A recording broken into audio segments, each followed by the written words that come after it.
तो क्या पूरी प्लानिंग इजराइल ने कर ली है कि आखिर कैसे पलटवार करना है, कैसे जवाब देना है ईरान के उस हमले का, जिसके बाद पूरी दुनिया की निगाहें लगातार बनी हुई हैं इजराइल पर, क्योंकि बातचीत हो चुकी है।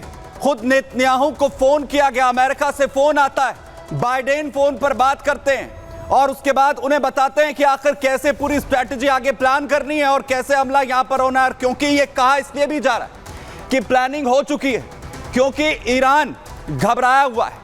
मैं आपको बताऊंगा कि आखिर घबराहट कैसे यहां पर नजर आ रही है, लेकिन बातचीत शुरू हो चुकी है। अमेरिका लगातार नेतन्याहू को, इजराइल को यह बता रहा है कि आखिर कैसे उसे आगे हमला करना है, क्योंकि बातचीत फोन पर हुई। और यह पहली बार हुआ, अगर पिछले कुछ दिनों की बात करें, यह पहली बार हुआ है जब बाइडेन ने फोन किया नेतन्याहू को वो फोन करते हैं और बताते हैं कि आखिर क्या कदम अब वो यहां पर उठाएं, क्योंकि स्थिति यह है कि हालात लगातार यहां पर बिगड़े हुए हैं। कोई भी स्थिति अभी तक भी जो सुधरती हुई नजर यहां पर नहीं आ रही। बताता हूं आपको, देखिए बाइडेन और नेतन्याहू के बीच फोन पर दरअसल बातचीत यहां पर की गई, बातचीत यहां पर हुई है। दोनों के बीच अहम बात हुई, 50 मिनट तक दोनों बातचीत करते हुए दिखे और उसमें बाइडेन ने बुधवार रात खुद नेतन्याहू को इसमें फोन किया।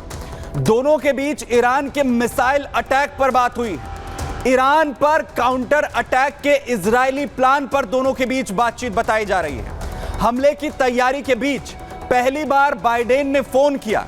बताया यह जा रहा है कि बाइडेन ने नेतन्याहू को समझाया है कि ईरान के जो परमाणु साइट है वहां पर हमला नहीं करना चाहिए, उसे हमला करने से बचे इजराइल। और बताया जा रहा है कि इस पर नेतन्याहू ने भी प्रतिक्रिया दी है। नेतन्याहू ने क्या कहा है? बाइडेन से नेतन्याहू ने कहा है कि ऐसा मौका फिर नहीं आएगा। जो हालात इस वक्त मिडिल ईस्ट में है और जितने आगे इस वक्त इजराइल बढ़ चुका है, यह आखिरी मौका हो सकता है जब इजरायली रक्षा मंत्री की अमेरिका यात्रा भी इस दौरान रद्द कर दी जाती है, क्योंकि यात्रा अमेरिका की यहां पर जो है वो गैलेंट की होनी थी। लेकिन नेतन्याहू ने रक्षा मंत्री योव गैलेंट की यात्रा पर आखिरी वक्त में रोक लगाई। वो रुक जाएं, अभी अमेरिका ना जाएं। जिस तरीके की सिचुएशंस लगातार अमेरिका के साथ बातचीत को लेकर यहां पर बनी हुई हैं, लेकिन योव गैलेंट ने आखिर क्या कुछ कहा, कैसे वो पूरी तरीके से चेतावनी देते हुए इस वक्त नजर आ रहे हैं, आपको बताता हूं। देखिए, सुनिए। ईरान के हालिया मिसाइल हमले का जवाब घातक, सटीक और सबसे बढ़कर चौंकाने वाला होगा। ईरान समझ नहीं पाएगा कि क्या हुआ और कैसे हुआ।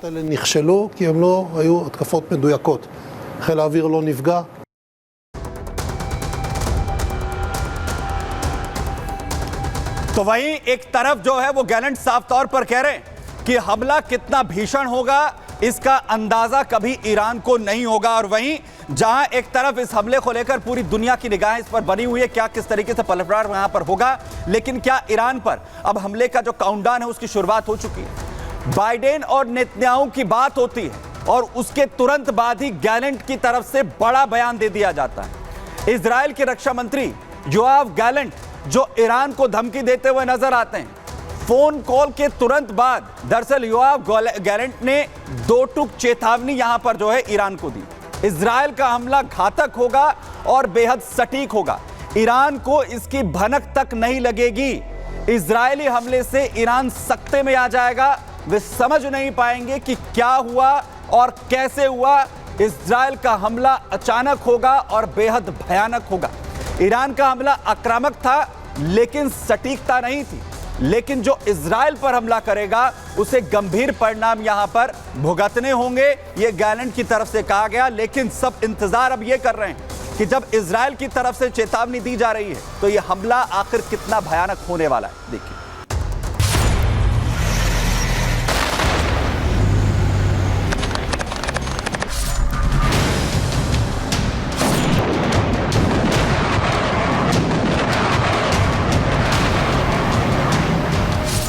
पिछले हफ्ते इजराइल पर ईरान मिसाइल अटैक कर चुका है।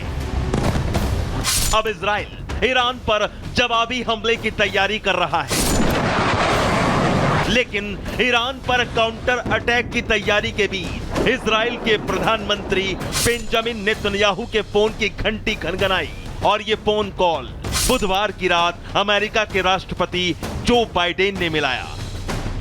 बाइडेन और नेतन्याहू के बीच तकरीबन 50 मिनट तक अहम बातचीत हुई। कई फ्रंट पर एक साथ जंग लड़ रहे इजराइल ने इस 50 मिनट की टेलीफोनिक कन्वर्सेशन के दौरान अपना पूरा प्लान बाइडेन के साथ शेयर किया। व्हाइट हाउस के मुताबिक बाइडेन और नेतन्याहू के बीच कई मुद्दों पर चर्चा हुई। इस फोन कॉल के दौरान बाइडेन ने नेतन्याहू से कहा कि ईरान के हमले पर इजराइल का रिस्पॉन्स संतुलित होना चाहिए। ईरान के इजराइल पर मिसाइल हमले की निंदा की गई। बाइडेन ने यह बात नेतन्याहू से फिर दोहराई कि ईरान के परमाणु साइट पर हमला नहीं किया जाना चाहिए। बाइडेन साफ तौर पर जानते हैं कि जो इजराइल की जो भी कार्रवाई होगी उसके बाद बहुत बड़े पैमाने पर मिडल ईस्ट में खतरा और बढ़ जाएगा।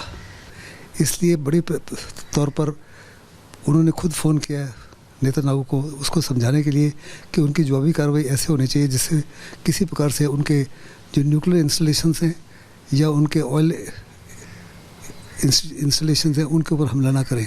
हमला सिंबॉलिक होना चाहिए और ऐसा होना चाहिए जिससे एक किस्म से उनका लक्ष्य भी पूरा हो जाए और उसको इतना ज़्यादा नुकसान ना हो। नेतन्याहू बाइडेन से बात करके तय कर चुके हैं कि ईरान पर कब और कैसे हमला करना है, क्योंकि बाइडेन और नेतन्याहू की फोन पर बातचीत के बाद अब इस बात के कयास तेज हो गए हैं कि अमेरिका की तरफ से इजराइल को परमिशन मिल गई है और अब ईरान पर भीषण हमले की तैयारी है, क्योंकि फोन कॉल के तुरंत बाद इजराइल के रक्षा मंत्री योआव गैलेंट का अंदाज तो यही बता रहा है कि अब ईरान कांपने वाला है, क्योंकि योआव गैलेंट कह रहे हैं कि ईरान पर हमला अचानक और भयानक होगा।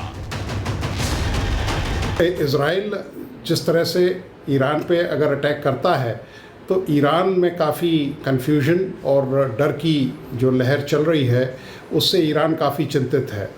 न्यूक्लियर स्ट्राइक या उसके न्यूक्लियर इंस्टॉलेशंस वो भी एक स्ट्रेटेजिक और हाई वैल्यू टारगेट्स हैं, या कोई हाई लीडरशिप पर्सनालिटी को भी वो टारगेट कर सकता है। बताया जा रहा है कि इजराइल को अमेरिका से हिजबुल्लाह के खिलाफ अपने हमलों को जारी रखने की खुली छूट भी मिल गई है।